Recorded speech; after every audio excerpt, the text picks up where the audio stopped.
Quando Deus se cala. Meu irmão e minha irmã, preste muita atenção nesta mensagem, porque ela pode mudar radicalmente a sua vida. No livro de Jó, capítulo 30, versículo 20 diz: Clamo a ti, porém tu não me respondes. Estou de pé, porém para mim não atentas. O silêncio é cruel, mas ele revela muita coisa.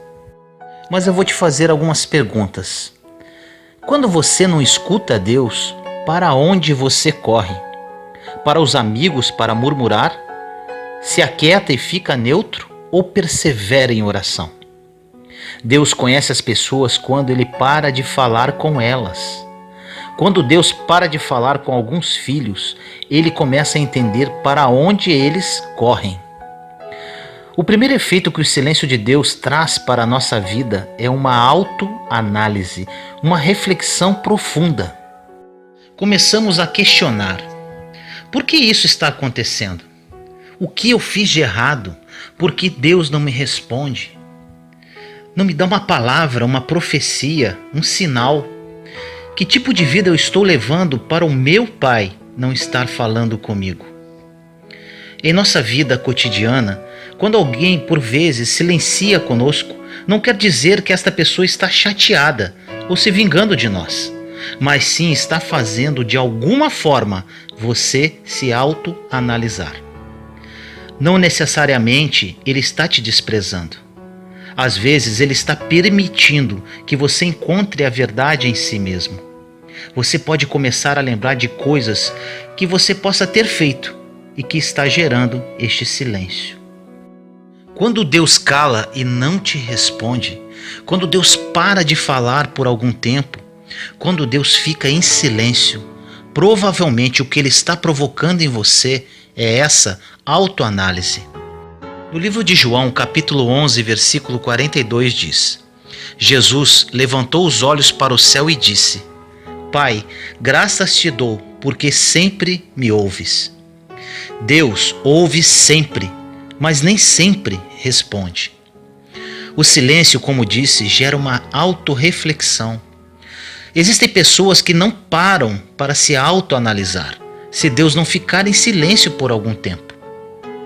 Quando Deus fica em silêncio, ficamos procurando o motivo pelo qual Ele parou de falar conosco. Somos autopunitivos e ficamos perguntando: Deus, o que eu fiz de errado? Achamos muitas vezes que Deus está nos castigando. No auge do meu deserto, senti na pele o silêncio de Deus. E na época não compreendia muitas coisas ainda. Ficava me autopunindo, pedindo perdão de pecados que eu já havia confessado e que Deus já havia perdoado. Era atormentador. Orava sem cessar, madrugadas adentro, e não ouvia uma voz, uma palavra, um sinal. Com isso comecei a procurar ainda mais a Deus, lendo mais a palavra, escutando pregações, lendo livros, jejum, e clamava por Ele sem parar: Senhor, misericórdia, fala comigo. Depois desse período atormentador, Deus começou a falar comigo através da sua palavra de uma forma sobrenatural, através de revelações de pessoas, de pregações, e ao meu coração de uma forma muito profunda. Hoje entendo perfeitamente por que Ele se aquietou. Ele queria saber para onde eu iria correr, o que eu iria fazer. Digo isso porque existem pessoas que, quando param de falar com os outros, começam a trair, virar as costas e se revoltam. Existem pessoas que murmuram, amaldiçoam, blasfemam, em vez de se aproximar ainda mais do Senhor, lendo a palavra, orando mais, jejuando, ou seja, buscando a Deus com todas as forças e em todo tempo. O silêncio é uma das maiores armas divinas para nos preparar para subir um degrau, ir para um próximo nível. O silêncio de Deus não é um castigo, mas sim uma preparação para a próxima fase da sua vida. Jesus estava na cruz, no pior momento da vida dele, com cravos nas mãos e nos pés. Ele tinha sido obediente a todo o tempo. Ele fez tudo certo. No momento que ele mais precisou, ele gritou: Senhor, Senhor, por que me abandonaste? Por que o Senhor me desamparou? Eu fiz tudo certo. Eu resisti à tentação 40 dias no deserto. Eu treinei aqueles 12 homens. Tudo o que o Senhor me pediu, eu fui fiel até a cruz. Eu estou na cruz. Cadê você? Por que eu não escuto a sua voz? E Jesus morreu sem escutar a voz de Deus. Deus ficou em silêncio para o seu Filho muito amado. O silêncio é a última etapa antes do maior cumprimento da promessa na sua vida. Antes do maior propósito da sua vida. Antes da grande realização da tua vida. Existem coisas que Deus vai fazer silêncio contigo só para saber o que você vai fazer com o seu livre arbítrio. Deus está muito além de nós. Ele está muito fora do nosso padrão humano de pensamento. Ele faz do jeito dele, na hora dele, da forma dele, como quiser. A única coisa que podemos fazer é alinhar a nossa vida com o seu projeto, com o plano, com a vontade absoluta dele. E Jesus na cruz deu o último suspiro. A vida dele foi entregue. Jesus entrega a sua vida sem escutar a voz do Pai naquela cruz. E ele vai cumprir o seu maior propósito: morrer e ressuscitar pela humanidade, por mim, por você. E ele fez isso no silêncio de Deus. Existem pessoas que, quando Deus não responde, corre para lá e para cá, não sabe o que fazer, fala muita besteira. Essas pessoas têm uma total falta de fé e maturidade. Não confiam no Deus que servem. Quantos filhos de Deus, quando ele se silencia, estão dando as costas para ele, fugindo, falando mal, sendo que estão a um passo de viver a promessa, viver o seu propósito. O silêncio de Deus é necessário para revelar quem somos. Abraão caminhou 3 dias com Isaque de mãos dadas, indo para o Monte Moriá, com a palavra de matar o seu único filho. Nesses 3 dias, Deus não falou absolutamente nada. Imagine como Abraão ficou. Ele havia orado por aquele menino. Sua esposa, Sara, pediu tanto por esse filho. A criança era uma promessa. Isaque falava: Pai, o que está acontecendo? E isso é o pior. Abraão teve que suportar as perguntas de Isaque e o silêncio de Deus ao mesmo tempo. Muitas pessoas que vão ouvir esta mensagem estão passando pelo silêncio de Deus, mas não sabem que falta muito pouco, mas muito pouco, para a promessa se cumprir. Você que está ouvindo agora, eu te afirmo, se Deus está em silêncio, você está a um passo do cumprimento do seu propósito, daquilo que Deus colocou na sua mão para você fazer. Neste período de silêncio, Ele só quer saber para onde você vai correr. Você é daqueles que se tranca no quarto e fica ainda mais íntimo de Deus? Ou vai dar as costas para Deus, blasfemar ou desistir? Por vezes, quando passamos por tribulações pesadas, colocamos a culpa em Deus, sendo que mal estávamos servindo a Ele como deveríamos. Temos que apontar para alguém. Achamos que estamos sendo castigados. Por vezes, nunca procuramos conhecer a Deus verdadeiramente, mas mesmo assim precisamos achar um culpado. Você que está passando pelo silêncio de Deus, eu tenho uma boa notícia para você. Quem não conhece a Deus questiona a sua existência. Quem conhece a Deus questiona porque Ele está calado. Quando você ver uma pessoa questionando a existência de Deus, ela não conhece a Deus. Quando você ver uma pessoa questionando o silêncio de Deus, essa pessoa é especial, porque quando Deus voltar a falar, é para colocá-la em um outro nível. Já vai ser para colocá-la em outra fase. O que você está passando hoje não é um castigo, mas sim uma preparação para onde Ele quer te levar nos próximos dias, nas próximas semanas. Nem olhos viram, nem ouvidos ouviram, nem jamais entrou no coração do ser humano o que Deus tem preparado para aqueles que o amam. Alguns dizem que quando Deus está em silêncio é porque Ele está trabalhando, e isso é uma verdade. Em silêncio você fica mais concentrado. Um exemplo: se você observar um ourives trabalhando numa joia, ele fica em silêncio, concentrado nos detalhes. O silêncio quer dizer que ele está trabalhando nos detalhes da sua vida. O silêncio quer dizer que ele está preparando minuciosamente a melhor joia. E provavelmente não vai ser do jeito que você queria, mas sim do jeito dele. Mas pode ter certeza, o jeito dele, a vontade dele é boa, perfeita e agradável.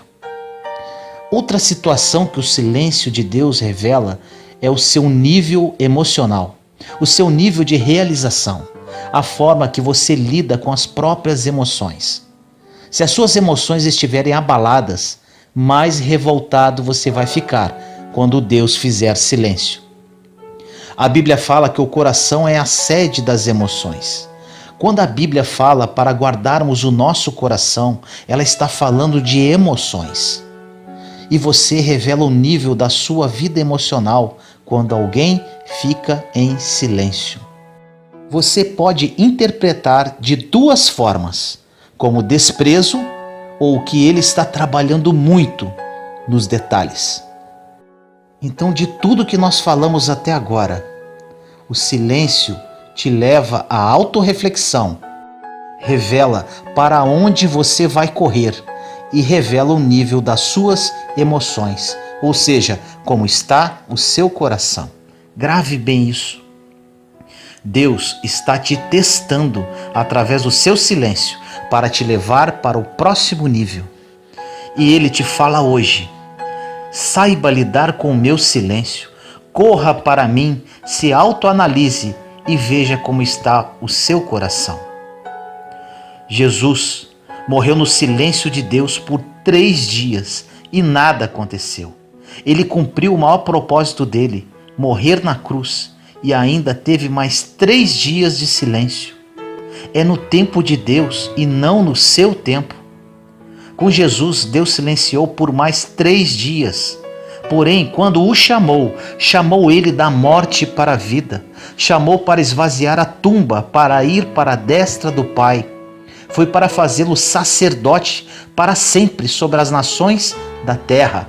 Foi para transformá-lo em nosso Senhor e Salvador. O teu maior propósito está depois do silêncio de Deus. Vou orar para você.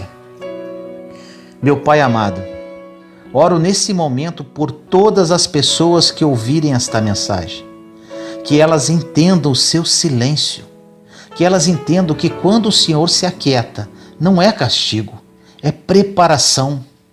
Preparação para uma nova fase da vida, preparação para viver o melhor de Deus nesta terra, para viver o plano bom, perfeito e agradável que o Senhor reserva para aqueles que o amam. Que hoje seja um divisor de águas na vida destes teus filhos que estão desesperados pelo seu silêncio, pois não entendiam o porquê disso tudo. Mas hoje, Pai, após ouvir esta palavra vindo do seu trono de glória, elas reiniciarão uma nova fase, esperando em Ti, esperando a sua voz soar novamente, para que vivam as suas promessas. Assim eu oro em nome do nosso Senhor Jesus Cristo. Amém. Suas escolhas determinarão o seu futuro. Escolha ser o milagre.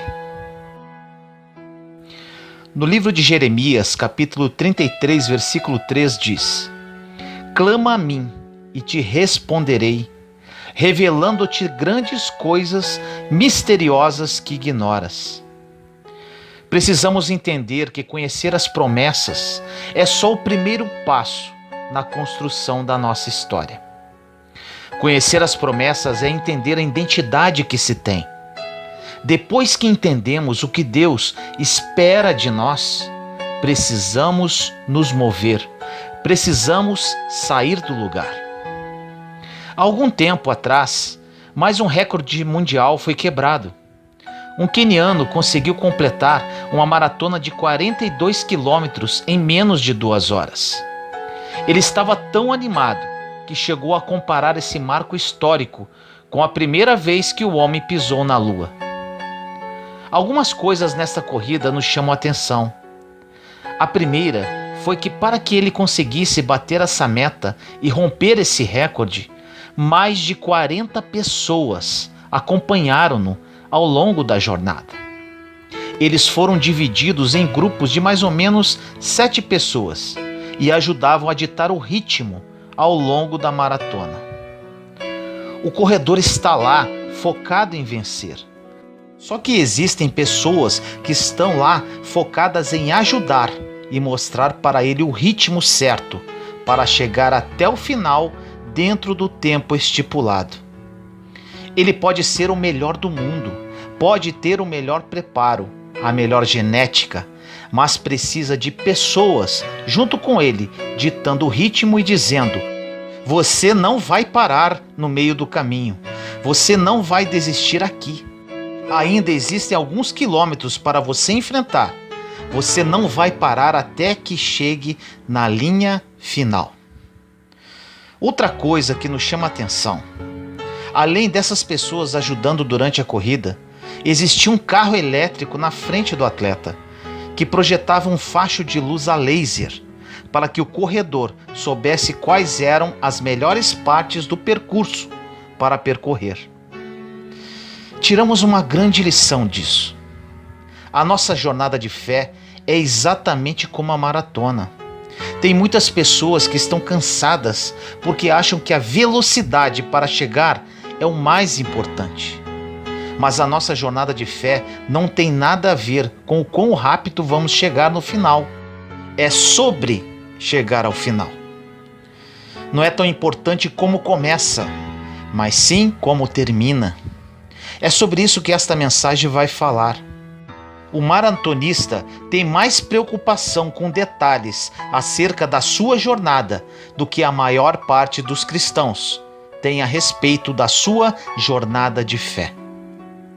Hoje é um dia importante, pois é um dia que você precisará escolher, porque antes de você começar a correr, você vai precisar fazer algumas escolhas para a sua jornada.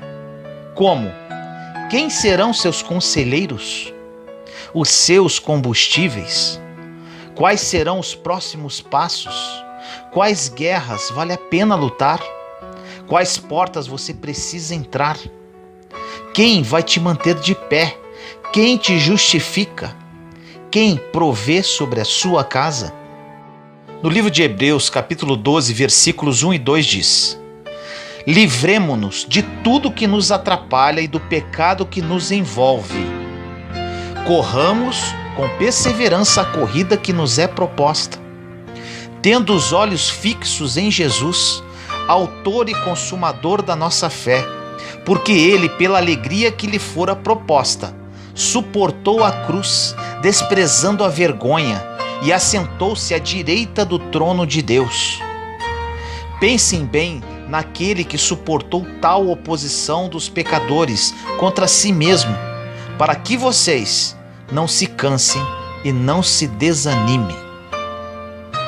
Jesus, um pouco antes da sua morte, observou pessoas fazendo pouco caso dele.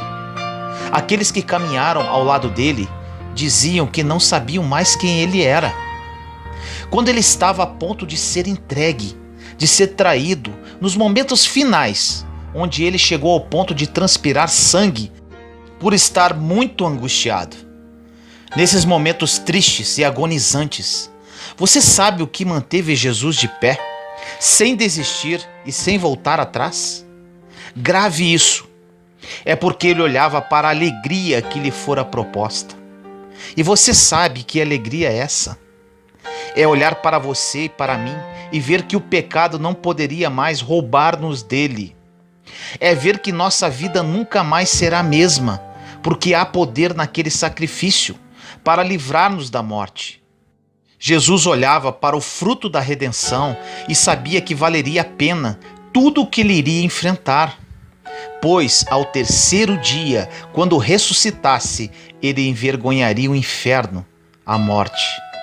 Ele tomaria as chaves, ele reinaria sobre tudo aquilo que um dia nos separou da criação.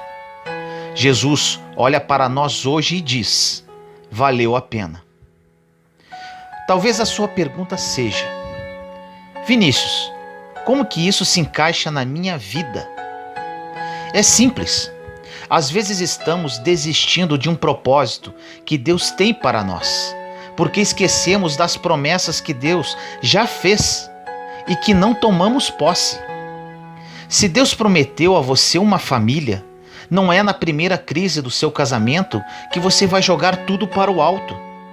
Se Deus prometeu a você que vai suprir as suas necessidades segundo as suas riquezas em glória, não é a primeira empresa que falir ou você perder o emprego que vai fazê-lo desistir daquilo que ele te prometeu dali em diante.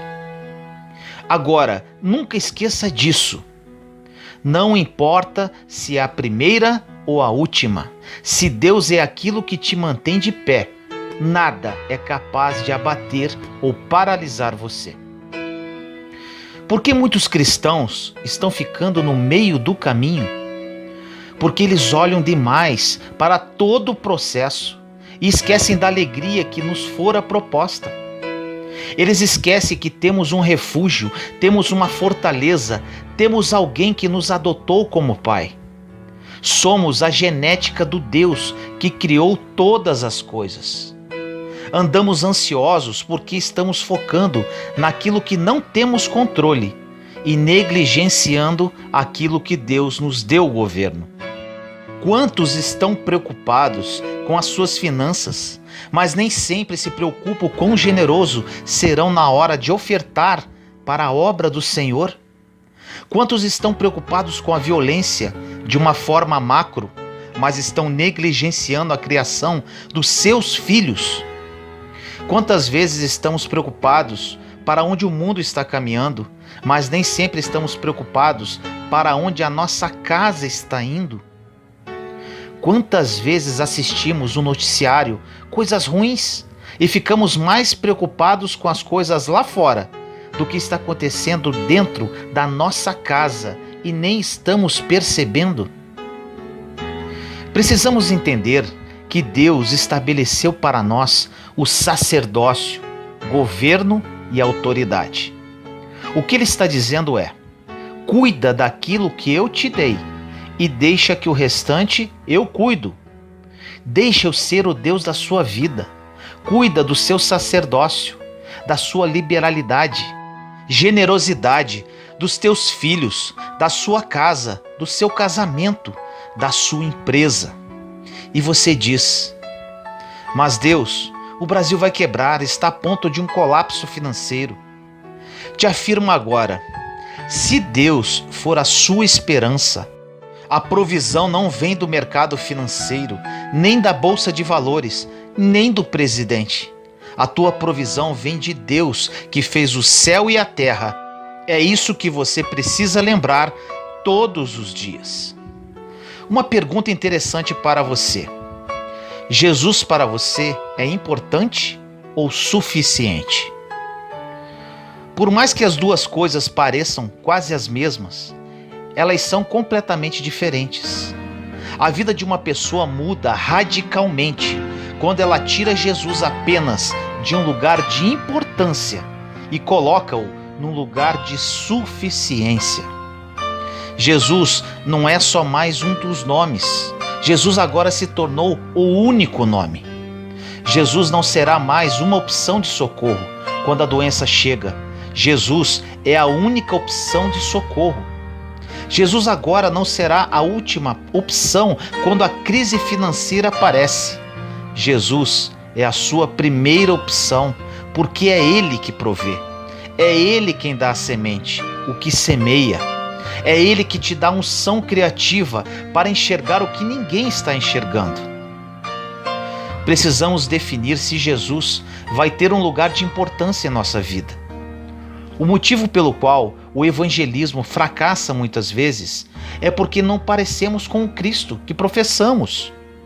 Um exemplo: falamos para a nossa família que Jesus é suficiente, mas na primeira crise financeira nos sentimos abatidos e começamos a esmorecer na fé.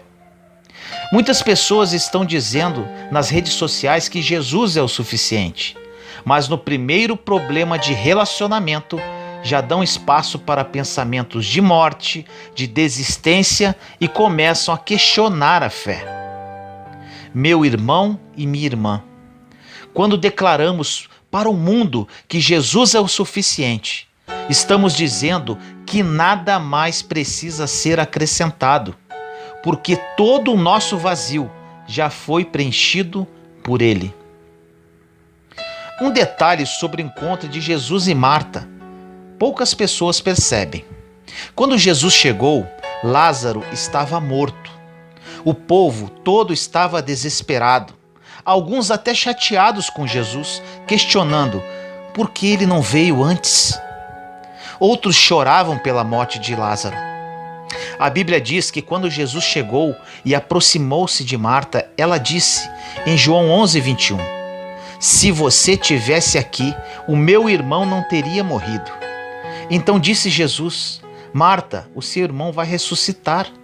E ela diz para Jesus, eu sei que ele vai ressuscitar na ressurreição dos mortos, no último dia. E Jesus diz para ela, seu irmão vai ressuscitar agora. O interessante nesse encontro é que a primeira coisa que Marta faz é jogar Jesus no passado. Se você tivesse se movido antes, se você tivesse chegado antes, se você tivesse interferido antes. Ela joga Jesus em um tempo que já não existe mais.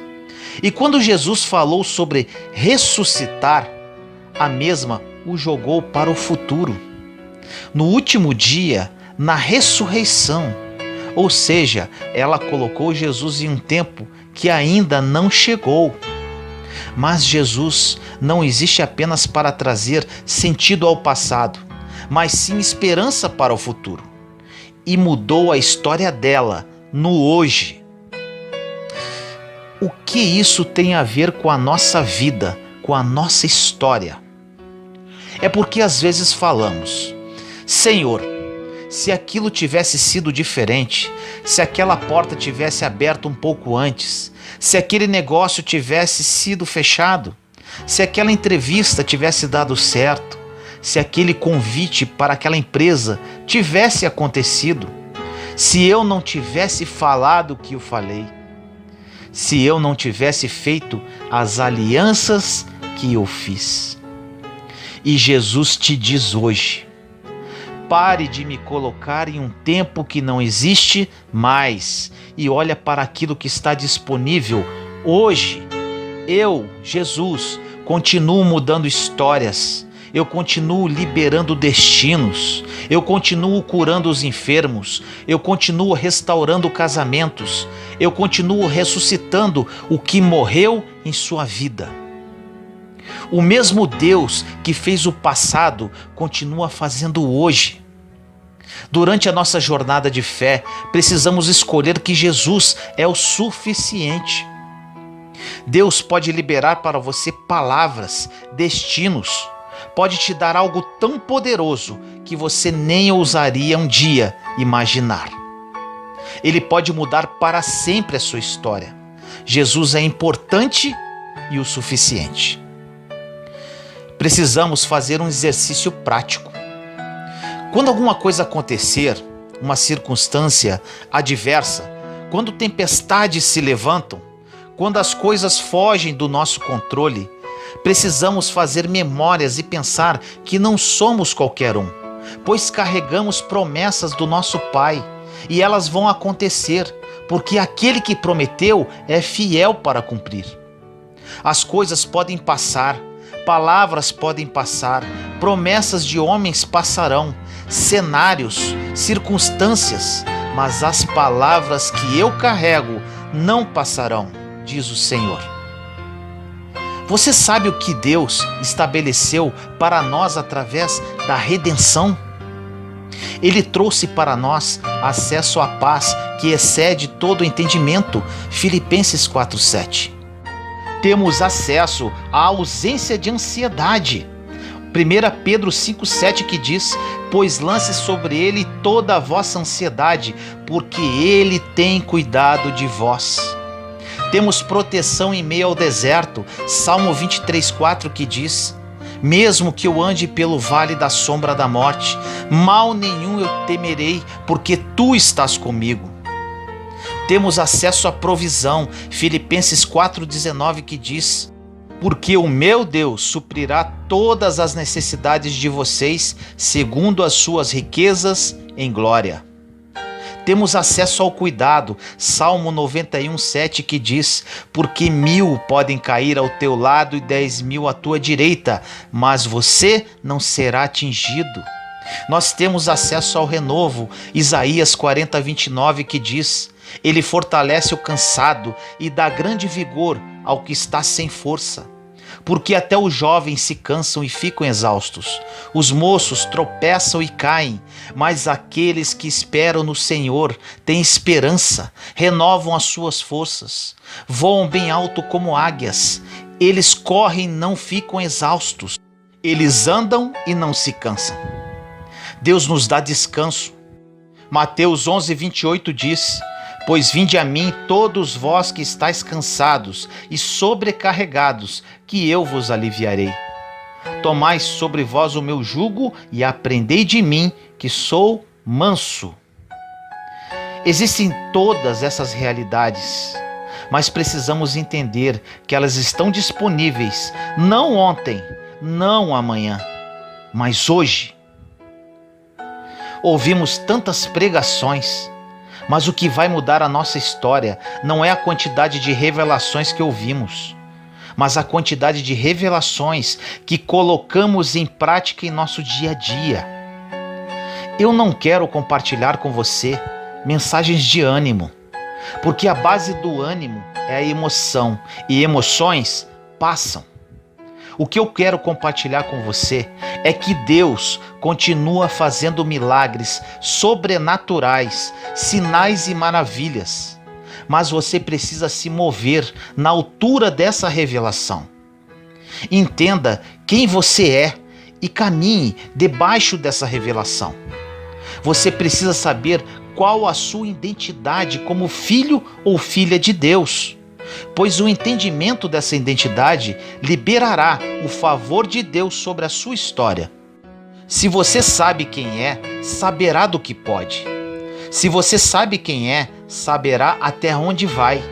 Se você sabe quem é, saberá o poder e a autoridade que carrega. Você precisa acreditar que Deus pode fazer, ou confiar no que Ele já fez. Acreditar no que Deus pode fazer é uma possibilidade. Confiar no que Ele já fez é uma certeza. Uma coisa é você estabelecer os seus próximos passos, entendendo que, quem sabe, um dia Deus estabeleça a promessa que fez. Outra coisa é você entender hoje e levantar a sua cabeça, sabendo que a promessa que Deus fez para você já se cumpriu, que você só está caminhando para chegar até lá. Você precisa escolher. Você vai só acreditar que Deus pode fazer, ou você vai começar a caminhar tendo o entendimento de que Ele já fez o que prometeu? Em Hebreus 11 diz que a fé é a certeza daquilo que esperamos e a prova das coisas que não vemos. A verdade é que Deus já nos abençoou e existem muitos, mas muitos cristãos que estão cansados de esperar para serem abençoados. Enquanto em Efésios capítulo 1, versículo 3 diz: bendito seja o Deus e Pai do nosso Senhor Jesus Cristo, que nos abençoou com todas as bênçãos espirituais nas regiões celestes. Já fomos abençoados, pois Deus, apesar de nossas falhas, nos ama demais. Não tem nada que você faça capaz de fazer Deus te amar mais. Não tem nada que você faça que é capaz de fazer Deus te amar menos. Porque não tem a ver com quem você é. Deus olha para você e se vê. Quando temos consciência da promessa, as circunstâncias não nos param mais. Pessoas podem te perseguir, te caluniar, desprezar a unção que você carrega, rejeitar a verdade que você tem, criticar tudo o que você faz, impedir o seu crescimento, mas mesmo que tudo se levante contra você, ninguém pode roubar a promessa que sobre você foi liberada. Por isso que o inferno fica revoltado conosco. O diabo pode tentar mover qualquer coisa de forma exterior, mas ele não tem acesso à promessa que foi liberada dentro de você. Podem tentar paralisar você por fora, mas ninguém consegue paralisar o que foi depositado dentro. É por isso que uma consciência inabalável a respeito de quem você é faz com que você tenha uma fé inabalável para viver o que Deus te prometeu. Você precisa escolher se vai viver um milagre ou se vai construir uma história. Isto depende apenas só de você. Existem muitos homens fortes que estão cansados porque chegaram no limite que seu braço consegue conquistar. Quando você entender que não tem nada a ver do quão bom você é, você vai descansar na bondade de Deus. Deus não tem bondade, Deus é bondade. Não é uma característica dele, é parte do seu caráter. Quando você entende isso, acaba descansando em meio às circunstâncias, por piores que sejam. Podemos considerar muitas pessoas como heróis da fé, mas eu te digo uma coisa, talvez você nem saiba, mas na sua casa você é um herói. Seus filhos olham para você e eles esperam um comportamento. Seu cônjuge olha para você e por mais que ele nem tenha compartilhado, ele também espera um comportamento. Sabe por quê? Porque você é um exemplo para eles. Porque quando tudo poderia te parar, você não desistiu. Então continue assim. Continue caminhando, mesmo que tudo se levante contra você. Continue caminhando, mesmo que as coisas pareçam improváveis. Mesmo que algumas contas não fechem. Mesmo que algumas coisas não façam sentido. Mesmo que a lógica não consiga te amparar. Mesmo que não haja base de segurança para as promessas que Deus te fez. Porque a glória de Deus se revela em meio às impossibilidades. Não precisa fazer sentido para ninguém, se fez sentido para quem te prometeu. Se fosse para você viver uma vida qualquer, você poderia servir a um Deus qualquer. Mas se você está servindo um Deus de impossibilidades, comece então a pisar sobre as impossibilidades.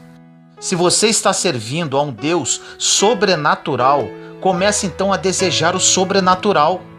O incrível é que o que parecia impossível no passado, agora é só um laço daquilo que Deus fez e vai continuar fazendo no futuro.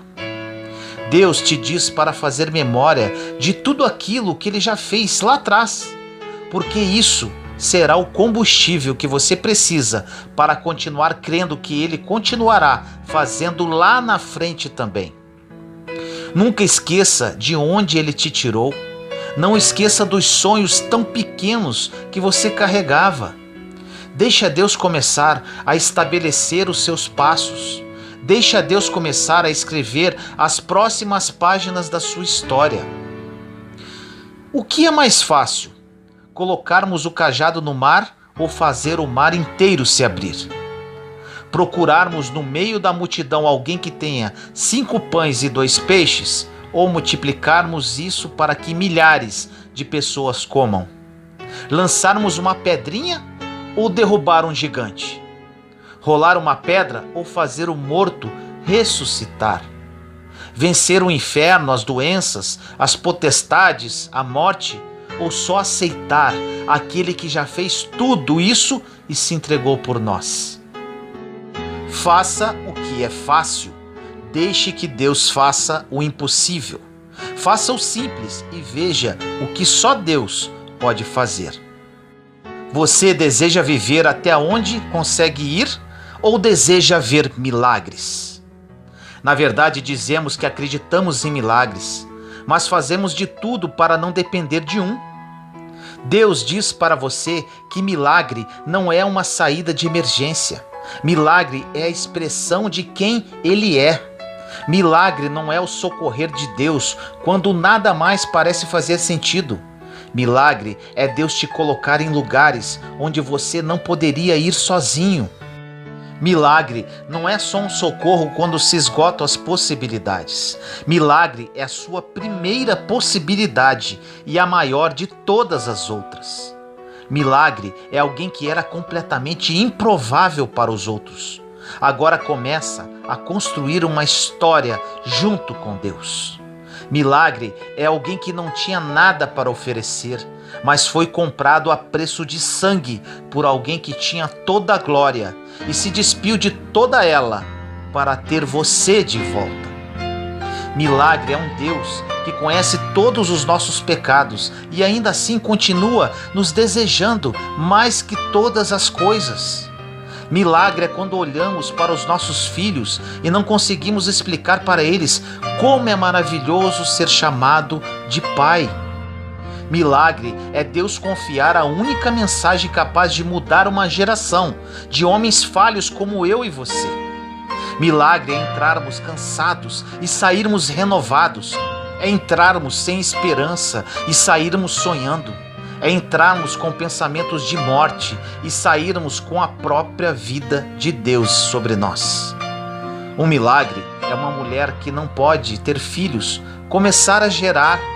Milagre é um Deus que se fez carne e ressuscita no terceiro dia. E Ele está disponível a todo aquele que nele crê, e assim será salvo. A morte não pode parar você, o pecado não te para mais. O teu passado não te para mais. Não há condenação para aqueles que estão em Cristo. Isso é milagre. Deus quer que experimentemos isso todos os dias da nossa vida. A partir de hoje, coloque em um papel os seus sonhos e você vai perceber que em muitos momentos você diminui a sua expectativa para se ajustar no seu nível de fé. Deus te diz para não diminuir as suas expectativas, mas sim aumentar a sua fé. Não tente acomodar o tamanho dos seus sonhos à sua realidade. Pegue a sua realidade e ela vai ter que se acomodar ao tamanho das suas promessas. Não se rebaixe, você é filho do Deus vivo que te chamou para ver e viver coisas sobrenaturais. Em Jeremias 29:11 diz: porque sou eu que conheço os planos que tenho para vocês, planos de fazê-los prosperarem e não causar danos, planos de dar a vocês esperança e um futuro. Quando Jesus encontra uma mulher adúltera e todas as pessoas que lá estavam a julgam, acontece algo muito interessante. Quando Jesus entra na história daquela mulher, ele não está preocupado com nada além de quem ela é. É como se ele se rebaixasse ao nível que ela estava, porque Jesus nunca olha para nós de cima para baixo. Ele sempre vai no nível que você está e traz você para o nível que ele está. Jesus chega para aquela mulher e diz: aquele que não tem pecado, que atire a primeira pedra. As pessoas vão embora e Jesus pergunta para aquela mulher: aonde estão os seus acusadores? Onde eles estão? Eles não têm mais como te condenar e eu não te condeno. Agora vai e não peques mais. Você sabe o que significa escolher quem mantém a gente de pé? Existem duas possibilidades. Ou vamos ficar tentando nos justificar contra todas as pessoas que tentam nos acusar, ou vamos escolher esconder-se em Jesus e deixá-lo fazer isso por nós. Os teus acusadores não entendem o que você fala, não respeitam a autoridade da verdade que você carrega. Pare de tentar se justificar para quem não quer ouvir o que você tem para falar. Quando você fica em silêncio, Deus compra a sua briga. Quando você faz silêncio diante dos homens, você gera clamor sobre Deus.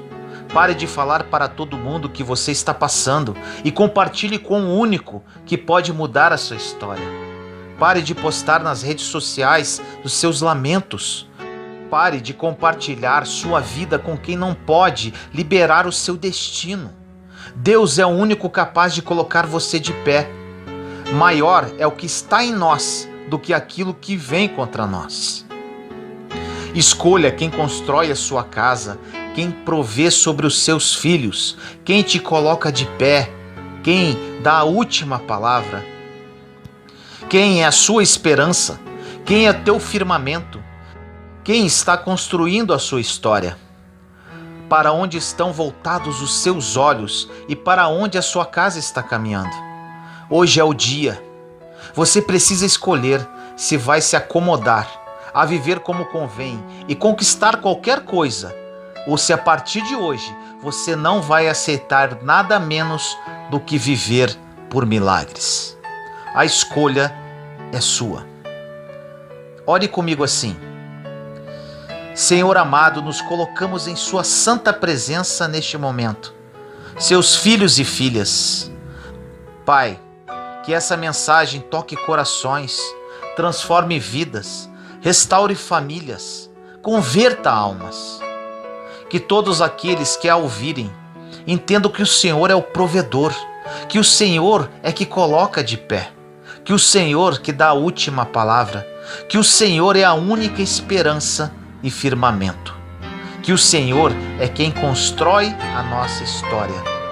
Que eles voltem os olhos para Ti, Pai, e escolham hoje aceitar definitivamente viver por milagres e não mais pelas suas vontades. Assim nós oramos em nome do nosso Senhor Jesus Cristo. Amém. Fale para eles sobre o meu amor. Meu querido irmão e irmã, alguns dias atrás em oração eu perguntei ao Senhor: meu Deus, o que o Senhor gostaria que eu falasse para o seu povo, para as pessoas que estão ouvindo essas mensagens? E Ele falou exatamente isso: fale para eles sobre o meu amor. E confesso a vocês, irmãos e irmãs, essa revelação do amor de Deus mudou a minha vida. No livro de Romanos, capítulo 8, versículos 38 e 39 diz: pois estou convencido de que nem a morte, nem a vida, nem anjos, nem demônios, nem o presente, nem o futuro, nem quaisquer poderes, nem altura, nem profundidade, nem qualquer outra coisa na criação será capaz de nos separar do amor de Deus que está em Cristo Jesus, nosso Senhor. Como acreditar no amor de Deus? O amor de Deus é uma experiência que nos fortalece à medida que partilhamos, à medida que dividimos aquilo que acreditamos. Quanto mais falamos sobre o amor de Deus, mais teremos a oportunidade de experimentá-lo em nós. Para chegar à experiência do amor de Deus, precisamos passar por um processo. Não é da noite para o dia. Há um processo humano a ser vivido. É preciso que retiremos os obstáculos que foram colocados no caminho, ou aqueles que são próprios do nosso jeito de ser, do nosso caráter. Alguns foram colocados e outros já estavam em nós. Nós trazemos uma herança genética. Podemos trazer em nós um jeito de ser do pai, da mãe ou da mistura de ambos. E alguns detalhes desta personalidade podem nos causar dificuldades de acreditar num Deus amor. Por isso, precisamos sempre ser colocados à luz desta convicção, pois a convicção nos ajuda a esclarecer no que acreditamos realmente. Nossa fé diz que Deus é amor, e ouvimos isso diversas vezes, corriqueiramente tantas vezes. Mas eu te pergunto, você já experimentou esse Deus de amor? Por que estou dizendo que para experimentar o amor de Deus precisamos passar por um processo? Porque nós, como pessoas, precisamos amadurecer para chegar a ter a capacidade de amar. Nascemos individualistas. Quando olhamos para uma criança, há muito pouco espaço de generosidade, pois ela ainda não tem a maturidade para compreender o mundo, compreender o outro como desdobramento dela ou como não desdobramento dela. A criança olha para todos e interpreta como uma continuidade dela mesma. Somente à medida que ela vai compreendendo e criando maturidade é que ela começa a compreender que os pais, os irmãos, até mesmo os brinquedos não são uma continuidade dela. Quando olhamos para uma criança, visualizamos um poço de egoísmo, e não porque ela está errando, mas sim amadurecendo. É por isso que a criança, quando não é orientada com relação a esse egoísmo, ela levará uma vida egoísta, sem perceber que está sendo, porque ela não teve a oportunidade de ser educada para partilhar.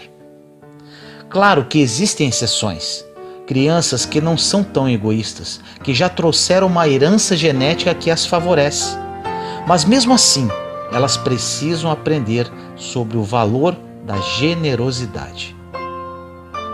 Por que uma criança é egoísta? Porque faz parte desse processo, nesta primeira infância. Ela está centrada nas suas necessidades. Quando ela tem fome, ela grita, chora. E não adianta dar desculpas para ela, pois ela não tem maturidade para entender. Somente quando ela vai sendo educada adequadamente é que ela compreenderá. Experimentamos um pouco desta criança em nós, quando não sabemos esperar pelo tempo das coisas, pelo tempo de Deus. Ficamos imaturos, nos mostramos imaturos, quando não sabemos esperar o tempo oportuno. Falamos por vezes, queremos aqui e agora. Isso é bem típico das crianças, que ainda não compreenderam que nem tudo será de acordo com a sua vontade. Para se chegar à compreensão do amor de Deus, é necessário passar por este processo, por este amadurecimento. Num primeiro momento, não teremos condições de compreender este amor, pois não estamos preparados para isso. Não temos maturidade suficiente, pois precisamos raciocinar para compreender. Se não temos esta capacidade para perceber, será difícil. Não adianta chegar para uma criança que não entende o que você está falando e falar do amor de Deus para ela. A criança pode até compreender mais tarde, observando outras pessoas vivendo em amor. Elas podem ter pais cristãos e, com isso, podem observar os frutos de um relacionamento saudável. A criança se espelha nos pais e começa a desejar o mesmo para si. Porém, em algum momento, ela descobrirá por ela mesma que vale a pena viver aquela experiência. É preciso muita maturidade para compreender o amor de Deus como ele é. Para chegar ao amor de Deus, precisamos passar por este processo de observação de pessoas que vivem esse amor em plenitude. Observamos o que o outro está vivendo e queremos viver também, e consequentemente imitamos. Mas isso ainda não é fazer a experiência. Essa é uma sala que antecede o que vamos aos poucos desbravando. É interessante que, por vezes, precisamos passar primeiro por um Deus justiceiro. Quantas vezes precisamos nos colocar de frente de um Deus que faz justiça de acordo com a nossa vontade? Isso é acreditar num Deus à nossa imagem e semelhança, e não ao contrário. Projetamos para Deus tudo aquilo que achamos certo. Então, se considerarmos uma determinada realidade justa, iremos fazer uma leitura desse Deus a partir de nós. Existem líderes religiosos que falam verdadeiros absurdos. Eles dizem em certas ocasiões que Deus está pesando a mão sobre determinada pessoa através de uma doença. Isso é um absurdo para nós que acreditamos na gratuidade do amor de Deus. Que uma doença possa ser uma vingança divina. Somos filhos de um Deus que não comporta vingança. Estamos à luz de um novo tempo. O caminho que usamos para chegar até o coração do Pai é o coração do Filho. Jesus é o caminho para o Pai. E para entendermos a interpretação desse Pai, precisamos passar pelo Evangelho. Existe uma passagem no Evangelho de João que já ouvimos diversas vezes, que já estamos cansados de ouvir, mas ela é propícia para a época que vivemos, tão marcada pelo ódio, pelas disputas, comparações entre religiões. Precisamos de um mundo reconciliado, respeitando as diferenças. Somos irmãos, somos filhos do mesmo Deus e precisamos ter uma postura respeitosa até com aquele que está reivindicando o que para nós é uma ofensa. Jesus diz: "Este é o meu mandamento, amai-vos uns aos outros assim como eu vos amei. Ninguém tem amor maior do que aquele que dá a vida por seus amigos. Vós sois meus amigos, se fizerdes o que eu vos mando. Já não vos chamo servos, porque o servo não sabe o que faz o seu senhor. Eu vos chamo amigos, porque vos dei a conhecer tudo o que ouvi de meu Pai. Não fostes vós que me escolhestes, eu vos escolhi e vos designei para dardes fruto e para que o vosso fruto permaneça. Assim, tudo o que pedirdes ao Pai em meu nome, Ele vos dará. O que vos mando é que vos ameis uns aos outros." Neste conceito que Jesus nos dá, Ele coloca o amor humano como desdobramento do amor que Ele tem por nós. Então, é preciso que vivamos esta maturidade para compreender o que é certo ou errado. Precisamos aprender a passar pelas fases do amadurecimento, que vai nos colocar diante de um Deus que é amoroso, de um Deus que dispensa esta visão absolutamente mesquinha que nós atribuímos a Ele, ou seja, de um Deus sobre o nosso comando. Isso acontece muito. Tratamos Deus como se fosse um empregado nosso, que faz na hora que determinamos, que faz quando pedimos, como se Ele não compreendesse o que é certo ou errado. Para chegarmos à compreensão desse Deus amor, precisamos abrir mão de tudo aquilo que é mesquinho em nós. Senão começaremos a interpretar Deus de acordo com o que achamos em nós mesmos. E o que achamos em nós é muito pouco para que compreendamos a grandeza de Deus. Existem pessoas que pensam que estão orando, mas na verdade estão dando ordens a Deus. Ainda não chegaram à experiência de um Deus amoroso que dispensa até o que falamos. Quanto mais amadurecemos para compreender Deus como uma realidade amorosa, menos necessidade temos de falar, pois quando o amor é verdadeiro, as palavras são dispensadas. A compreensão do amor de Deus muda a nossa realidade. Ficamos sensíveis ao próximo, sabemos o que o outro precisa olhando apenas para ele. Por exemplo, coloque uma mãe diante de um filho, que é o amor mais puro que podemos experimentar. É o amor mais fecundo. A mãe sabe ler as necessidades daquela criança. O amor dá essa autoridade a ela. As pessoas que se amam verdadeiramente não precisam falar muito. O amor esclarece tudo. Muito melhor do que ficar pedindo as coisas para Deus é ficar na presença dEle, diante dEle em oração, ou até mesmo contemplando a natureza. Nosso Deus nos dá o privilégio de estar na sua presença, contemplando as maravilhas que Ele criou. O amor dispensa muitos argumentos, muitos pedidos. O amor nos torna mais gratos, nos tornamos pessoas mais tolerantes e respeitosas. Nesse tempo tão marcado pelo ódio, o cristianismo soa como uma proposta de reformulação de tudo. É nosso papel, onde quer que estejamos, restabelecer os laços e não cortá-los. Nós não podemos perder a oportunidade de trazer Jesus ao mundo como ele realmente quis estar. Nós não podemos perder a oportunidade de atualizar esta presença em nossos dias, justificando o nosso ódio, justificando as nossas intolerâncias, justificando a partir de Deus as nossas mesquinharias. Não podemos acreditar num Deus vingativo. Em nenhum momento Jesus nos apresenta um Deus vingativo. Em nenhum momento Jesus nos coloca como instrumento de vingança. Jesus disse a Pedro no momento que ele corta a orelha do soldado: abaixe essa espada, Pedro, porque o reino será restabelecido a partir da conversa e da paz. Quando perdemos a caridade com o nosso irmão, por mais que estejamos justificados com nossos posicionamentos, nós já nos distanciamos do Evangelho, nós já deixamos de ser cristãos. Quando falamos deixar de ser cristãos, não quero dizer que abrimos mão do cristianismo que existe em nós.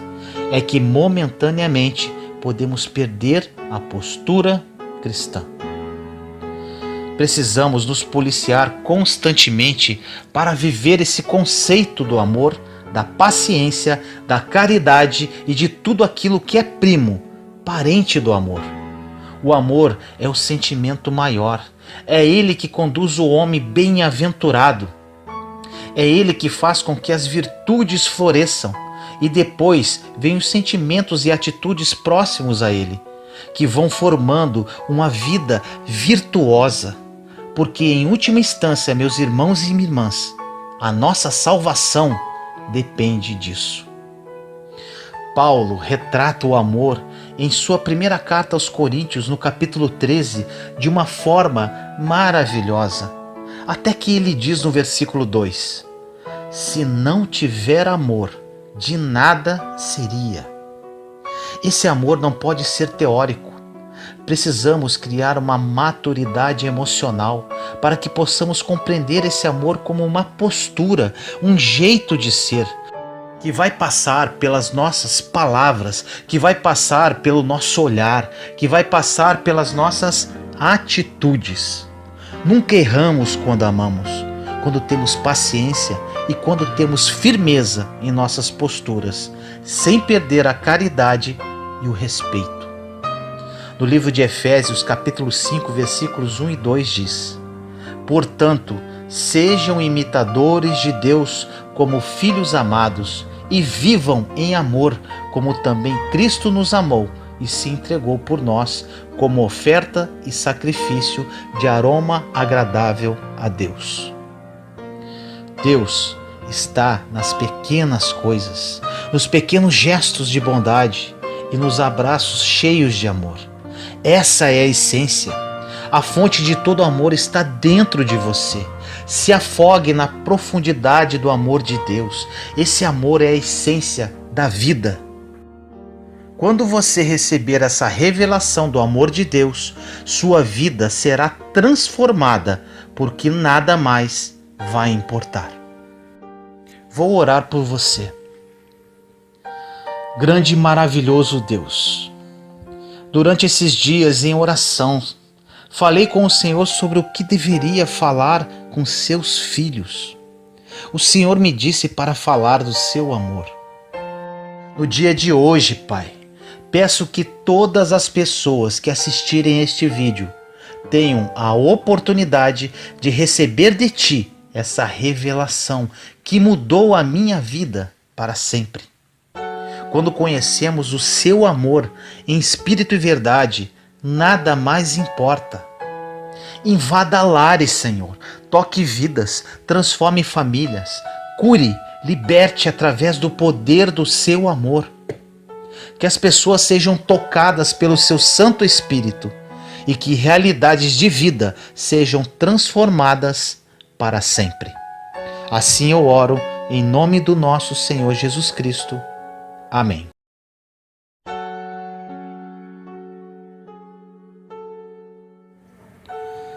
Deus opera na sua vida de acordo com a sua fé. Você acredita que pode ser transformado hoje? Então assista esse vídeo e tome posse. No livro de Jó, capítulo 42, versículo 10 diz: Depois que Jó orou por seus amigos, o Senhor o tornou novamente próspero e lhe deu em dobro tudo o que ele tinha antes. Deus opera na vida de acordo com a sua fé. Deus faz de acordo com a sua fé, de acordo com o que você acredita. Se você acredita que será transformado hoje, você realmente será. Existem muitas coisas que precisam mudar em nosso interior. Se você fizer uma lista muito simples, chegará à conclusão que muitas coisas precisam ser transformadas em você. Muitas coisas começarão a acontecer em sua vida quando você começar a evoluir, ser transformado e chegar no processo final, no projeto sonhado de Deus. Não é porque Deus criou você que tudo vai dar certo em sua vida. Existe todo um caminho que você precisará seguir para chegar à tão sonhada terra prometida. Existem muitas coisas em nosso interior que vamos guardando, depositando. São manias e formas de pensar. Devido às suas manias, você pode estar longe das pessoas corretas, por exemplo. Devido à sua forma de pensar, que se originou da sua criação, ou por causa da sua religiosidade, por exemplo, você pode ter perdido grandes oportunidades na sua vida. Existem também as suas emoções, que podem estar abaladas e que te afastam de pessoas e lugares estratégicos que serviriam como degrau para o cumprimento do seu destino. Existem muitas pessoas que são formadas, possuem um mestrado, doutorado e não conseguem se manter em um emprego devido à sua personalidade. Hoje em dia, as empresas estão preferindo pessoas boas do que bons currículos. Para você conseguir uma real mudança de vida, você precisará um dia, e espero que seja hoje, transformar algumas manias, transformar a sua forma de pensar, transformar as suas emoções. E para isso, você precisa entrar num processo de transformação. Antes de nos tornarmos qualquer coisa em qualquer área da nossa vida, precisamos ser transformados. Estamos preocupados com tantas coisas ao nosso redor, querendo que o mundo seja transformado, porém esquecemos que a transformação vem através de cada um de nós, de dentro para fora. Temos um mundo dentro de nós, que são as nossas emoções, que controlam absolutamente tudo. Esquecemos que quando estamos com as emoções abaladas, ferimos pessoas. Todas as vezes que observamos uma pessoa que fere outras pessoas, sabemos que por trás disso existe uma pessoa já ferida. E não podemos julgar essa pessoa, porque não conhecemos o passado dela, as circunstâncias que está vivendo. Lembre-se sempre disso. Ninguém que está feliz persegue outras pessoas. Ninguém que está feliz perturba a vida dos outros, pois quem é feliz não tem tempo para isso, pois está muito ocupado sendo feliz. Se você não colocar a sua vida emocional no lugar, ela vai continuar paralisando a sua família, a sua vida financeira, a sua vida espiritual. Existem 3 áreas principais na sua vida: a sua vida emocional, a sua vida espiritual e a sua vida financeira. Quase tudo que você fizer em sua vida envolverá essas 3 áreas. Agora eu te pergunto, e seja sincero com você mesmo. Você tem que mudar alguma mania? Outra pergunta: você tem que mudar a sua forma de pensar? Você tem que mudar as suas emoções?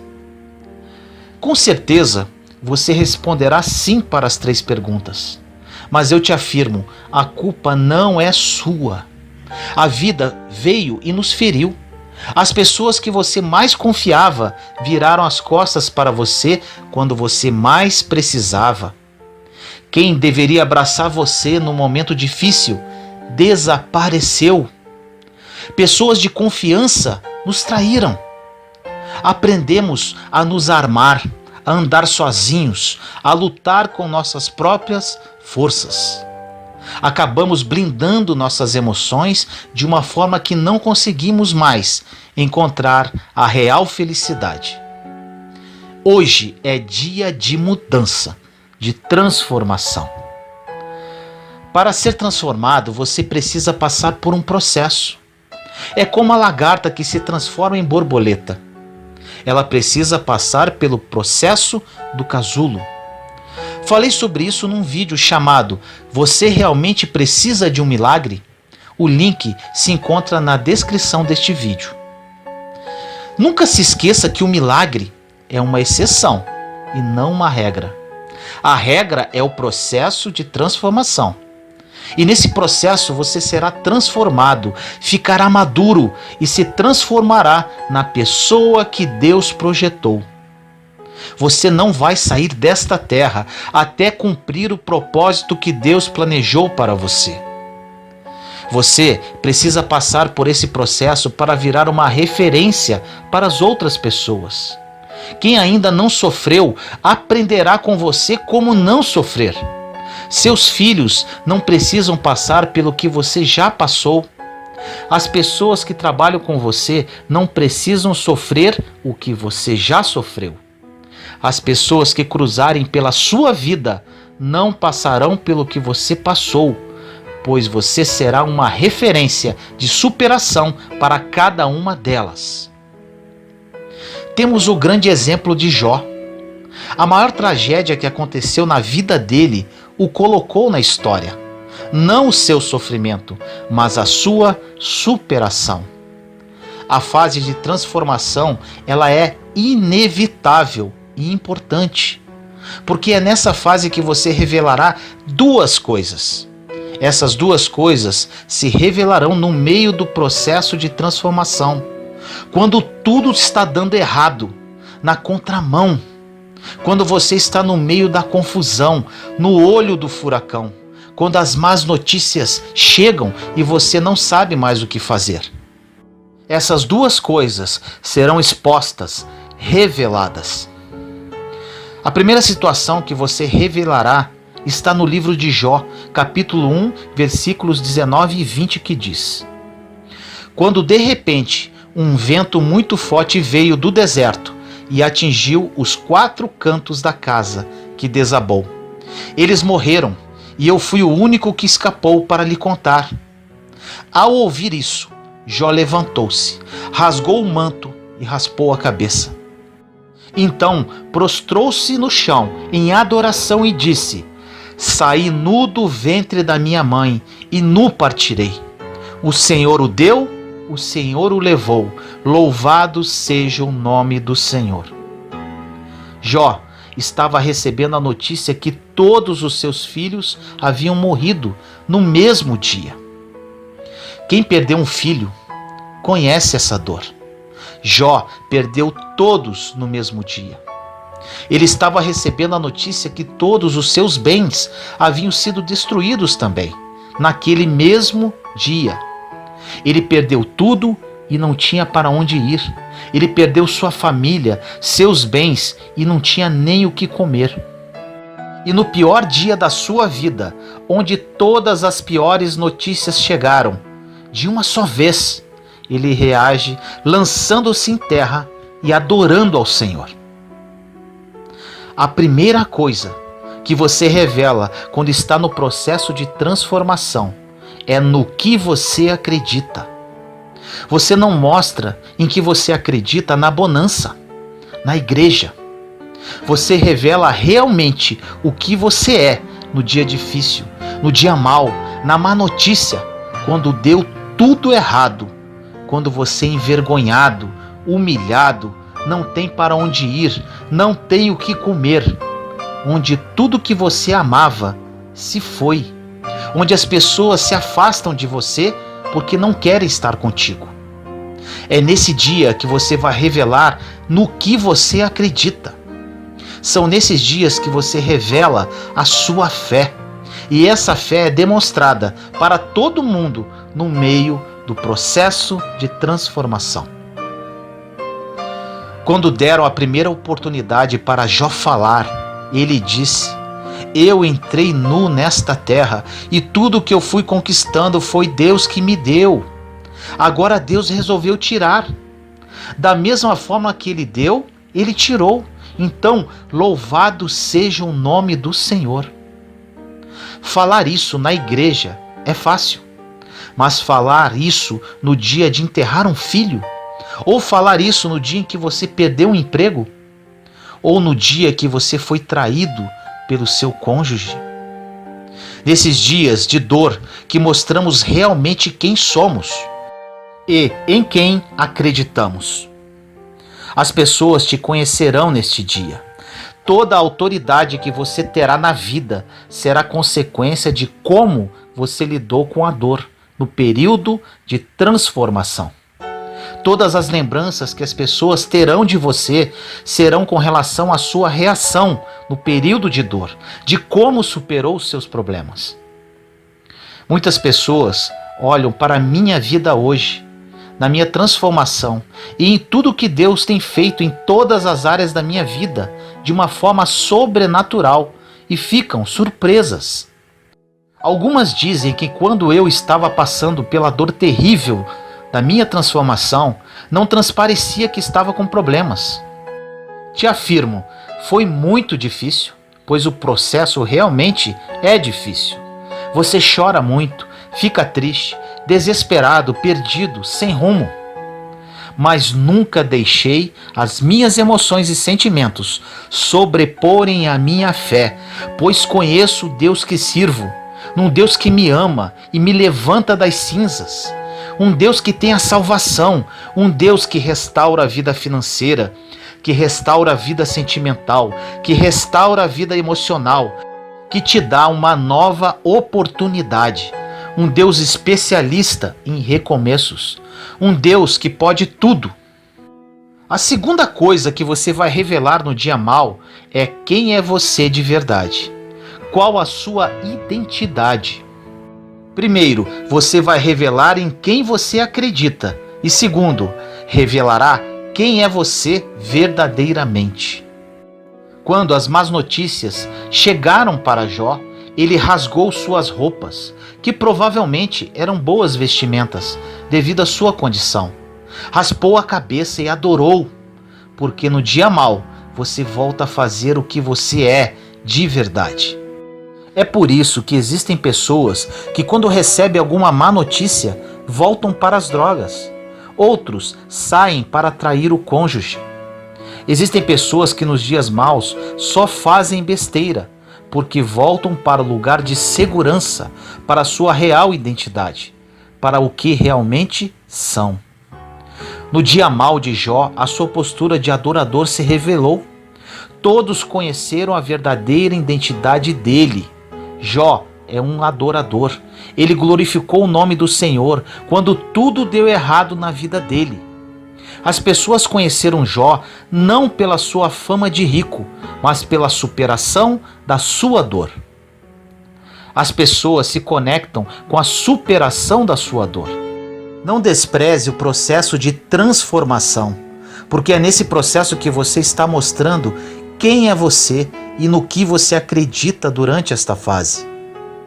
A forma como Deus vai soprar o seu nome depende de como você vai lidar com o processo, com a transformação.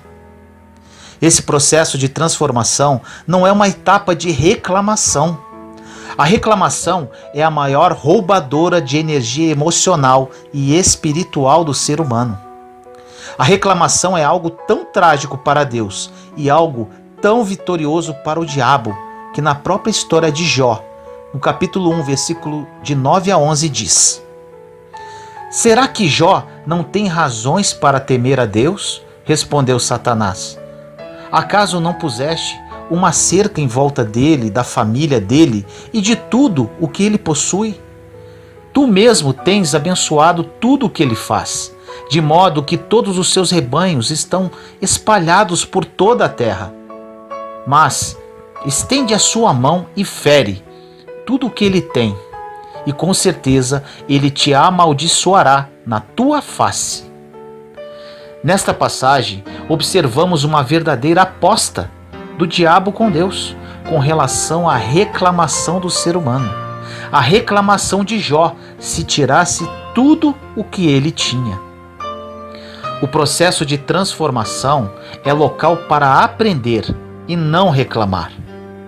Muitos, em vez de aprender com o problema para virarem especialistas naquilo, não param de reclamar.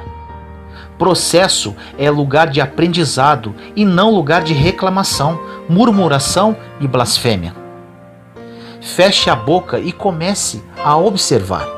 Aprenda com o que está se passando, porque é exatamente disso que as pessoas se lembrarão, de como você saiu deste problema, de como superou esta traição, de como se ergueu em meio a esta falência.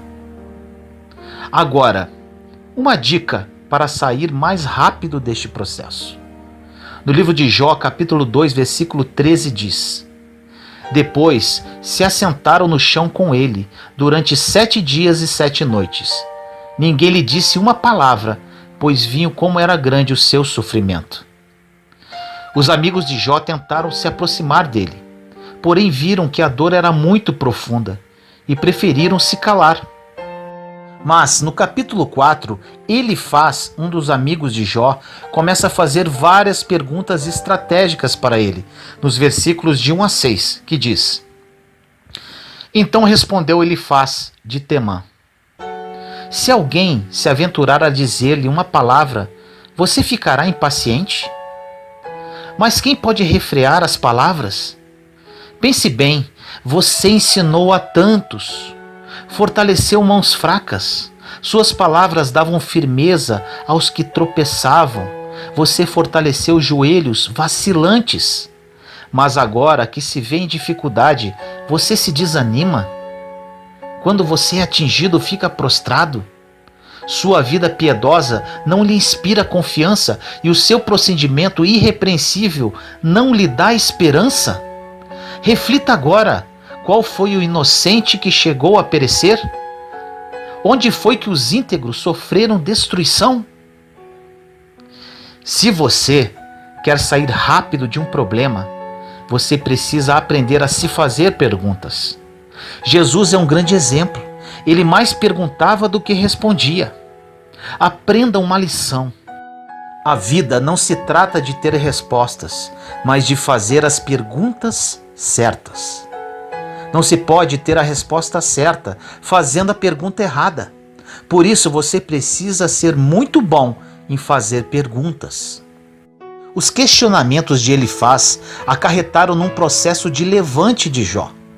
Com uma pergunta bem colocada, o medo pode ser revertido. Quando não fazemos as perguntas certas, o tempo de transformação demora mais. Aprendemos algumas coisas no processo de transformação de Jó. Ele estava cercado das pessoas certas, que fizeram ele fazer as perguntas corretas para ele mesmo.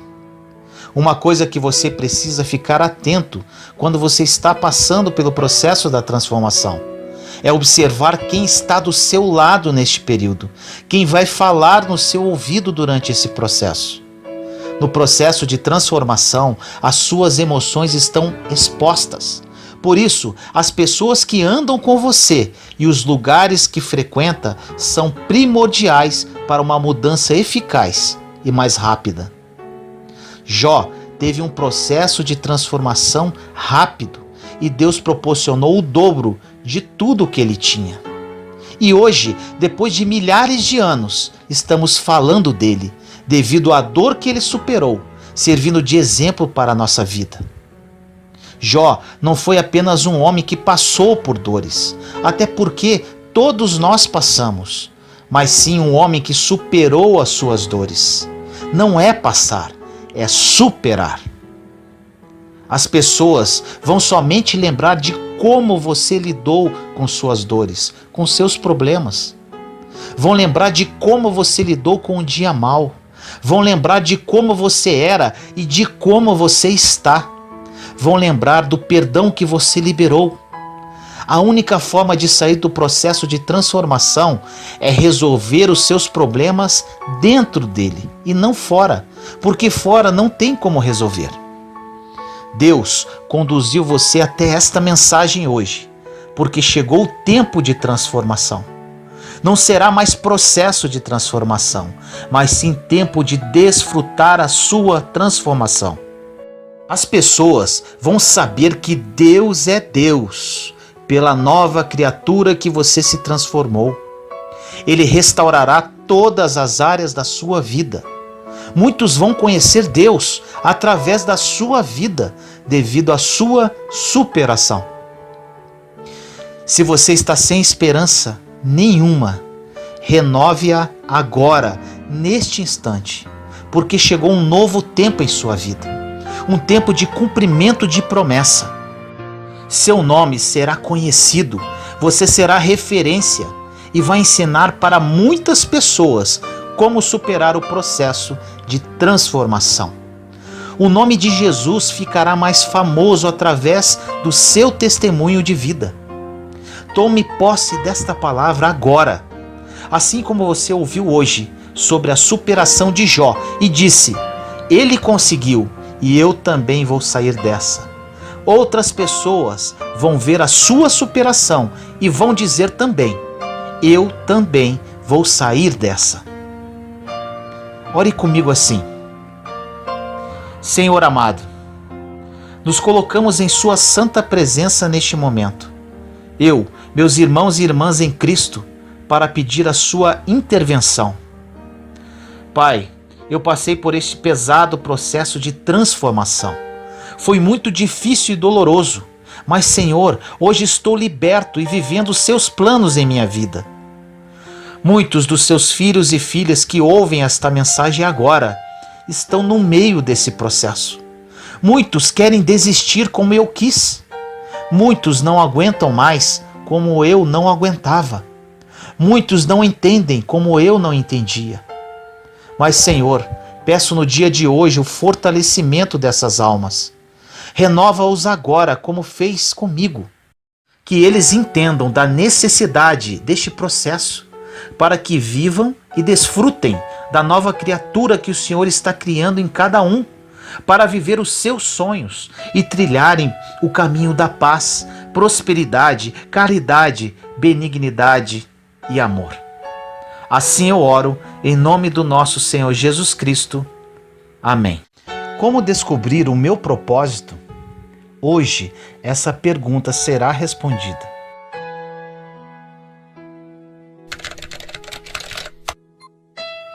No livro de João, capítulo 15, versículos de 1 a 2 diz: Eu sou a videira verdadeira, e meu pai é o agricultor. Todo o ramo que estando em mim não dá fruto, ele corta, e tudo que dá fruto, ele poda, para que dê mais fruto ainda. Deus tem um plano para cada um de nós. Deus criou cada um de nós com um objetivo.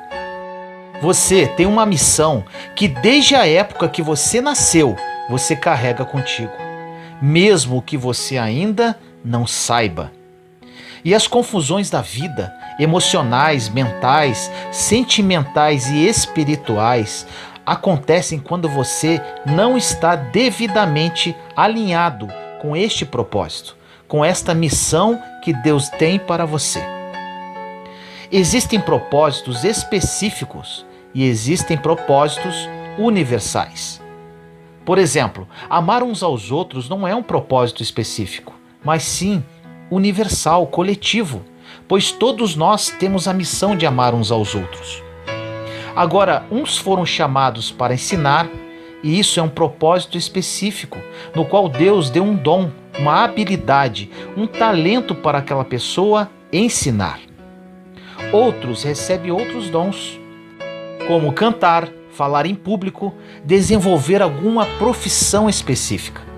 E aqui entramos em algo que vai falar ao seu coração. Uma grande porcentagem das pessoas e grande parte dos cristãos até hoje não descobriram o seu propósito. Vivem uma vida indo de lá para cá, tentando descobrir o propósito da sua vida. Mas eu tenho uma boa notícia. Existe um princípio imutável da palavra de Deus que vai te ajudar a passar para um próximo nível em sua vida, que vai ajudar a você a se tornar uma pessoa com resultados. Quero ajudar você a descobrir o seu propósito de vida e caminhar nos planos perfeitos de Deus. Algo importante que você precisa saber: você é julgado e medido pelas pessoas devido a seus resultados. Mas aí você pode falar, mas o importante é ter um bom coração. Sim, com certeza, para Deus sim. Mas você não prega para Deus, você não evangeliza Deus, você não profetiza para Deus.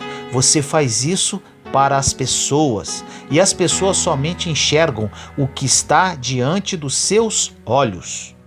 Por isso, você precisa ser uma pessoa de resultados na vida, não para impressionar a Deus, até porque Deus não se impressiona com nada do que você possa ter ou fazer, mas para impressionar as pessoas através da palavra que sai da sua boca, através do seu testemunho de vida, através dos frutos e resultados que são evidentes devido à ação de Deus em você.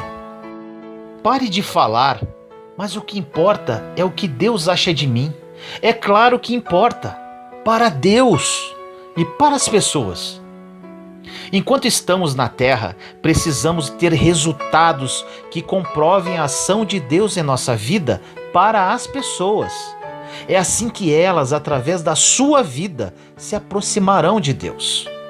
Muitos cristãos são muito extremistas e dizem: Deus só vê o coração, então não quero saber da minha aparência, da minha vida financeira, não importa a minha vida aqui na terra, pois em breve Jesus voltará. Realmente, é tudo verdade. Jesus voltará e Deus somente enxerga o coração. Mas a palavra de Deus não diz que você precisa abandonar o restante. Você precisa sim ter resultados. Então vamos lá. Na Bíblia existe um princípio poderoso e imutável que se encontra em João capítulo 15. No versículo 8 começa assim: Nisto é glorificado meu Pai. Antes de dar continuidade a esta passagem, gostaria de dizer algo. Muitas pessoas acham que glorificar a Deus é dizer glória a Deus. Agora vamos analisar o início desta mensagem. Ela diz: nisto é glorificado meu Pai. Ou seja, só existe uma forma de glorificar ao Pai. E com certeza não é proclamando glória a Deus ou toda a honra e toda a glória seja dada ao Senhor. Porque como Deus vê o coração, às vezes a sua boca fala, mas o seu coração está longe, como diz o profeta Isaías. As palavras desta passagem são do próprio Jesus. Ele próprio nos ensina esse princípio imutável. Continuemos no versículo. Nisto é glorificado meu Pai, que deis muito fruto. Ou seja, segundo a Bíblia, você somente glorifica a Deus dando muito fruto. São palavras de Jesus. E continua o versículo: e assim sereis meus discípulos. Nunca diga para as pessoas que você é um discípulo de Jesus se você não tem fruto. Nunca diga que você glorifica o nome do Pai se você não tem fruto. A passagem resumidamente diz: existe Deus Pai e Deus Filho. Você glorifica o Pai quando você dá fruto e assim é chamado de discípulo de Jesus.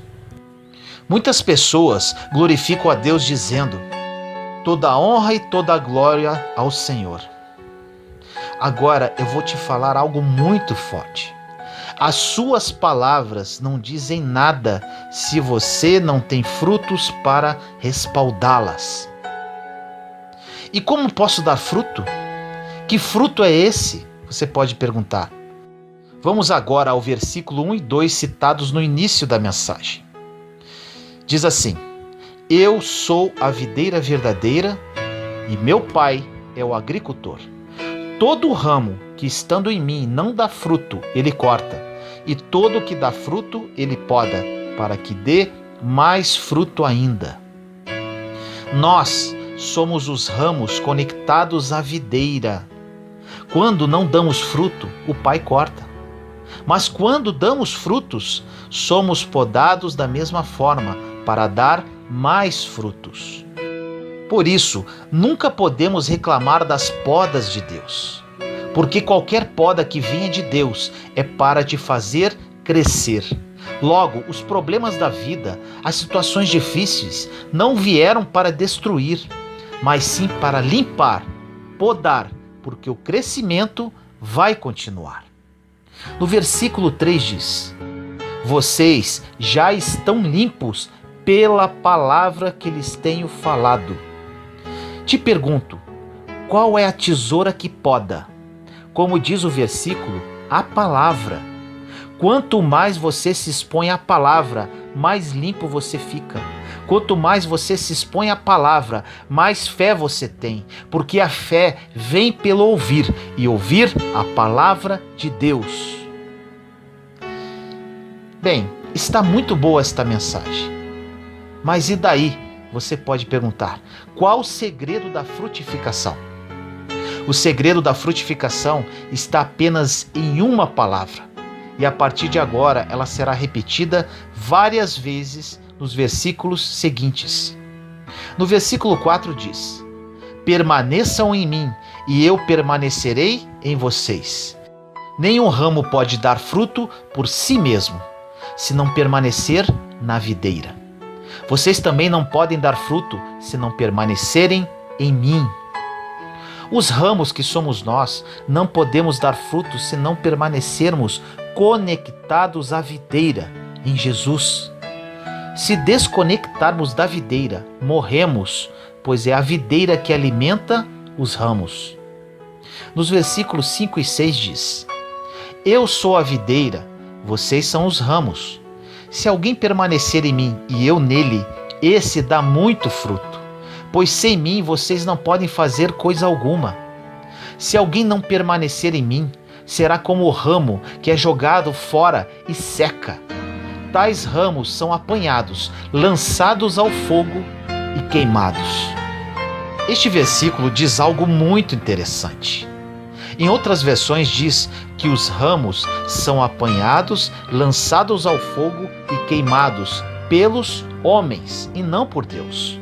Ou seja, se você não quiser estar conectado à videira, você cai e começa a secar, porque não está mais sendo alimentado. Quem te joga no fogo depois disso é o homem. O grande segredo para você glorificar ao Pai e ser discípulo de Cristo Jesus é frutificar. E para isso você precisa apenas estar conectado à videira, permanecer. Permanecer significa ficar, persistir, insistir, manter-se, continuar, não desistir. Quem alimenta o ramo é a videira, Jesus Cristo. E quem cuida da videira é o agricultor, Deus Pai. Em tudo isso você precisa fazer apenas uma coisa: permanecer. Independente das tuas lutas, dos teus problemas, se você foi traído, está sendo humilhado, está desempregado, está doente, está com problemas familiares graves. Eu não sei o que você está vivendo hoje na sua vida, mas por pior que seja a situação, eu te digo hoje, com toda a minha fé, apenas permaneça, Fique, persista, mantenha-se, continue e nunca desista. Acredite. Agora olha esse versículo. Versículo 7 diz: se vocês permanecerem em mim e as minhas palavras permanecerem em vocês, pedirão o que quiserem e lhes será concedido. Aqui existe algo incrível. Aí você pode perguntar: quer dizer então que eu posso pedir o que quiser? Sim, se você permanecer conectado a Jesus e as palavras dele permanecerem em você. Mas eu te garanto uma coisa: esse tudo que você pode pedir, se você estiver devidamente conectado à videira e permanecer na palavra, nunca serão coisas fúteis e para o seu deleite. Serão coisas apenas para glorificar o nome dele, para ajudar outras pessoas. Isso é maravilhoso. Quando a palavra está em você, você quer abençoar todo mundo, você quer salvar o mundo, você quer fazer o reino crescer, você quer abençoar a sua igreja. Você não quer nada para você. O nosso único trabalho para dar fruto é permanecer, porque nós já fomos enxertados na videira. Não fomos nós que escolhemos Jesus, mas foi Ele que nos escolheu. Não tivemos nem o trabalho de escolher, porque Deus já sabia o que era melhor para nós. Precisamos apenas permanecer. Porque permanecendo, resistindo, continuando, não olhando para trás, não desanimando, você vai começar a frutificar. Frutificar não é um esforço que você faz, mas sim é natural de um ramo que está conectado à videira. Qualquer ramo que esteja conectado não precisa de uma habilidade especial, porque ele dará fruto. Agora, por que na Bíblia diz para não nos preocuparmos com o dia de amanhã? Porque ramo não se preocupa com o sol que está sobre a videira, é o agricultor que cuida. Quando você começa a se preocupar com as coisas da vida, você está tirando a função do agricultor. Quando está muito sol, o agricultor vai cuidar. Quando está muita chuva, ele vai proteger. Quando está seco, ele rega. Já tem alguém que já cuida de tudo para você. Você precisa apenas permanecer. Continua, espera, fica. Mas Vinícius, não aguento mais, estou pensando em desistir de tudo. A única coisa que o inimigo de nossa alma pode fazer contra os ramos é fazê-los acreditar que eles podem desistir. Agora eu te digo, você não pode desistir, pois você precisa dar fruto.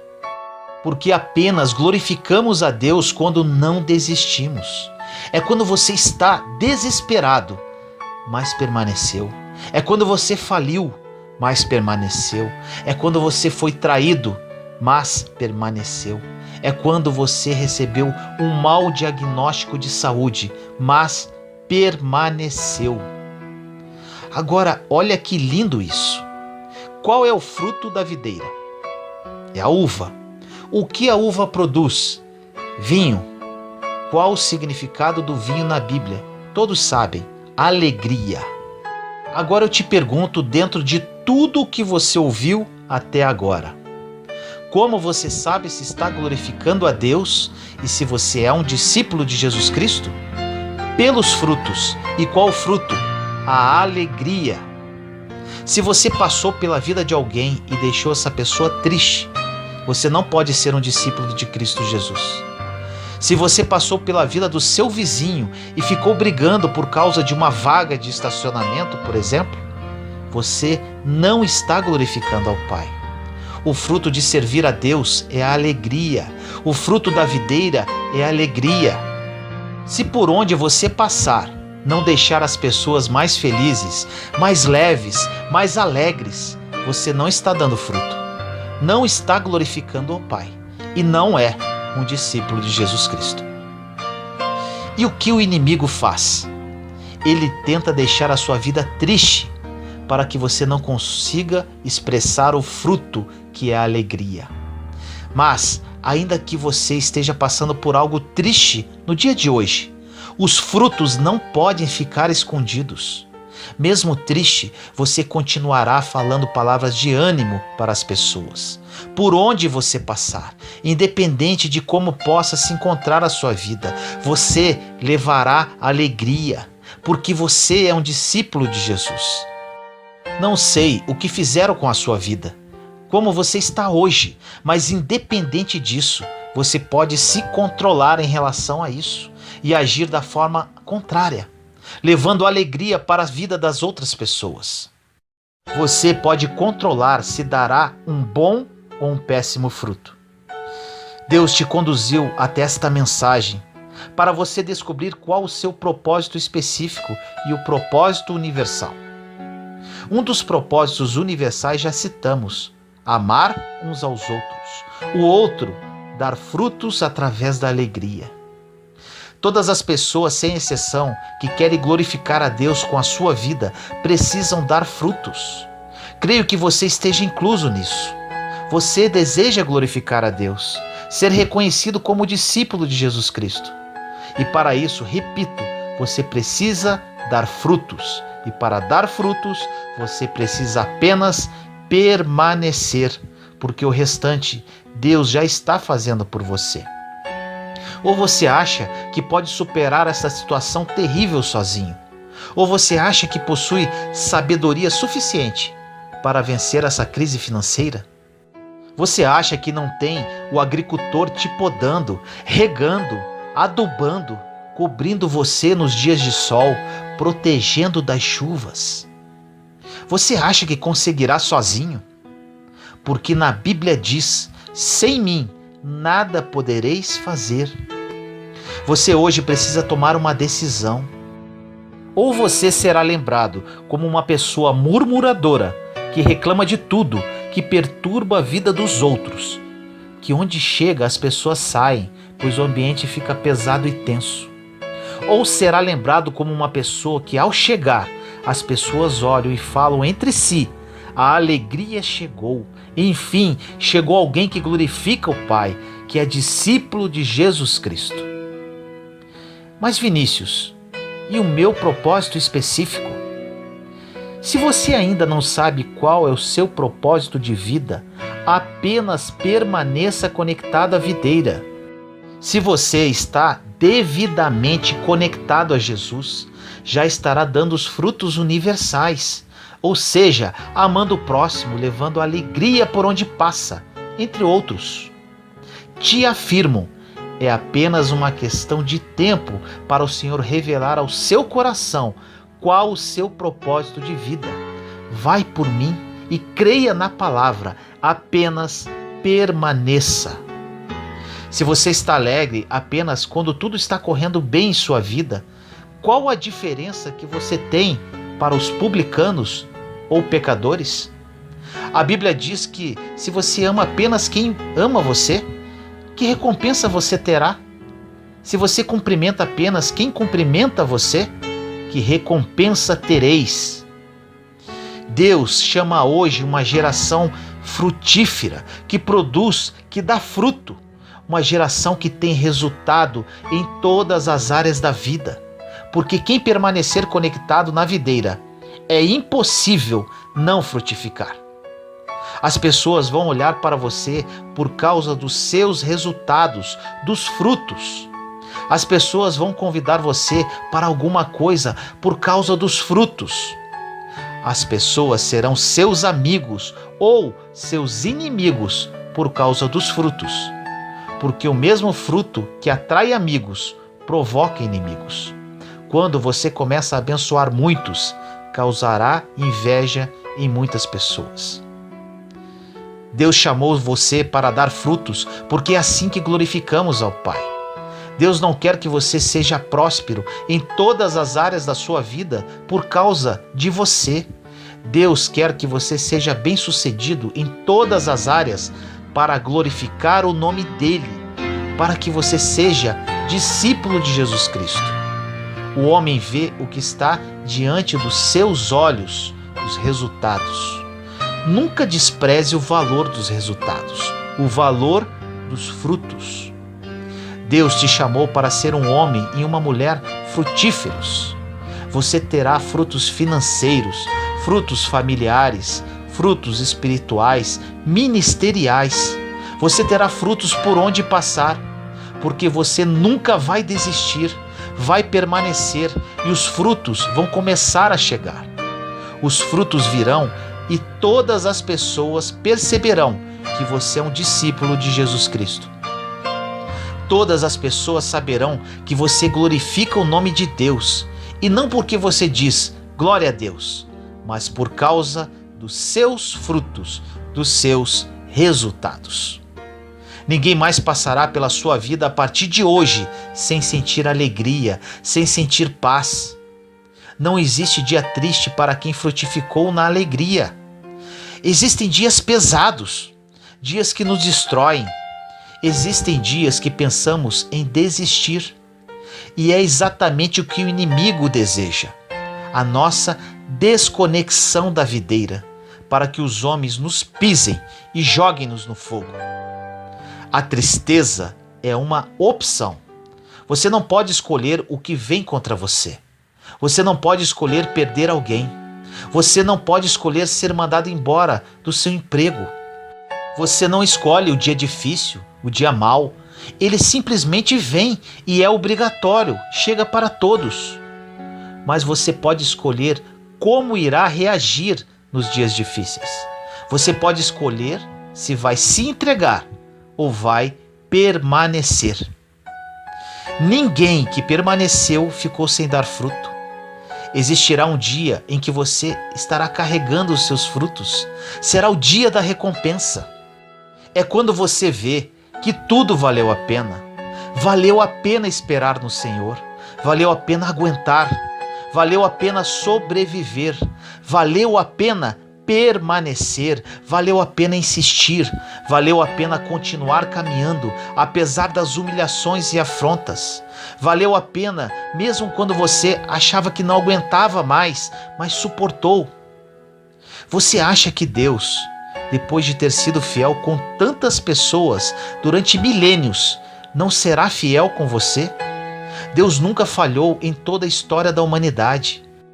Todas as vezes que você observou um homem ou uma mulher de Deus falharem, não foi porque Deus permitiu a falha, mas porque eles resolveram se desconectar da videira.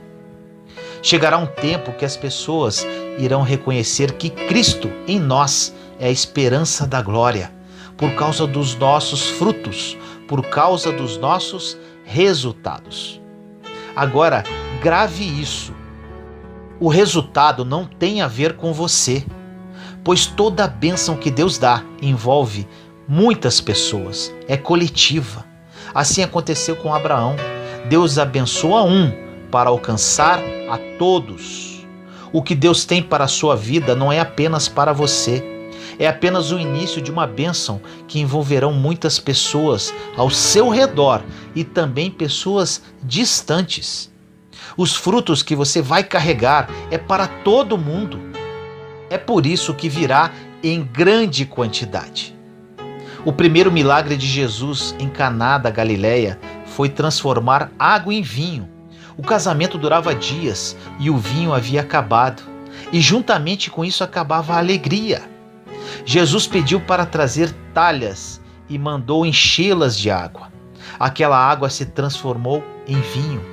O maître disse: "Vocês deixaram o melhor vinho para o final?" Agora eu te digo, Jesus não transformou aquele melhor vinho para dizer que tudo o que ele fazia era bom. Jesus fez isso porque cada um dá aquilo que tem. Em Jesus não tem nada mais ou menos. Em Jesus não tem nada para baixo. Quando você pede algo para ele, ele só sabe dar o melhor, porque é o que ele carrega. Não existe fruto na sua vida que vai apodrecer se você permanecer conectado na videira, porque dele só sai o melhor fruto, só sai o melhor vinho.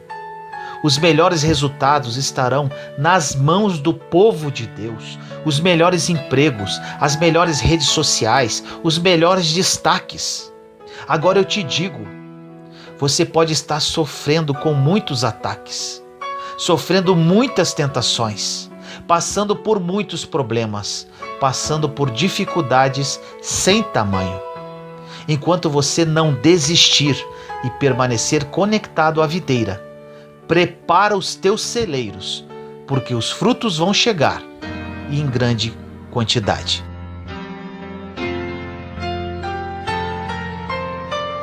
Senhor amado e misericordioso, venho a Ti neste momento orar por todas as pessoas que estão ouvindo esta mensagem. Pai, muitos deles perguntam a Ti constantemente qual o propósito que o Senhor tem para a vida de cada um. Durante muito tempo fiz essa pergunta para Ti. Entendi que para saber o meu propósito precisava apenas permanecer conectado a Jesus, a videira verdadeira. Que hoje, Senhor, todas essas pessoas entendam isso. Que essa palavra entre como uma espada de 2 gumes no mais profundo do coração delas. E que a partir de hoje elas apenas permaneçam e desenvolvam o fruto da alegria. Que no tempo oportuno que a Ti pertence, elas saibam qual o verdadeiro propósito específico para as suas vidas. Assim eu oro, em nome do nosso Senhor Jesus Cristo. Amém. Juntos somos fortes. Compartilhe esta mensagem para que mais pessoas sejam edificadas. Inscreva-se no canal e acione o sininho para ser notificado de novos vídeos. Te amo em Cristo Jesus.